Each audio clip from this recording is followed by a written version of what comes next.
ಹೇಳಿದ್ದಕ್ಕೆ atrocity case ದಾಖಲಿಸುತ್ತೇನೆ ಎಂದು ಆವಾಜ್ ಹಾಕಿದ್ದಲ್ಲದೆ ಸಚಿವ ಸತೀಶ್ ಜಾರಕಿಹೊಳಿ ಹೆಸರು ಹೇಳಿ ಪುಂಡಾಟ ಮೆರೆದ ಘಟನೆ ಬೆಳಕಿಗೆ ಬಂದಿದೆ.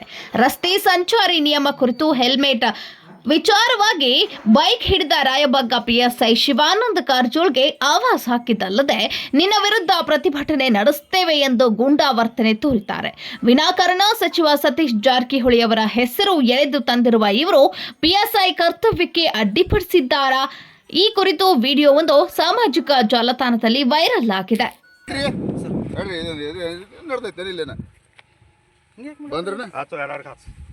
ಸ್ಟ್ರೈಕ್ ಮಾಡಿ ನಿಮ್ಗೆ ಏನಾಗಿದೆ ಅಟ್ರಾಸಿಟಿ ಒಂದು ಕೇಸ್ ಕೊಡ್ತು ಹಿಂಗೆ ಯಾಕೆ ಮಾಡತ್ತಾರೆ?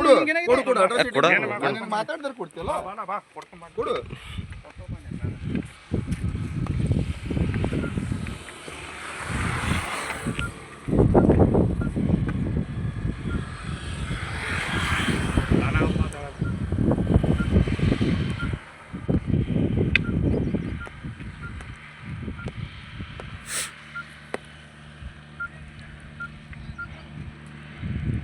ಹೆಚ್ಚಿನ ಸುದ್ದಿಗಳಿಗಾಗಿ ನೋಡ್ತಾ ಇರಿ ಕನ್ನಡ 9 ನ್ಯೂಸ್.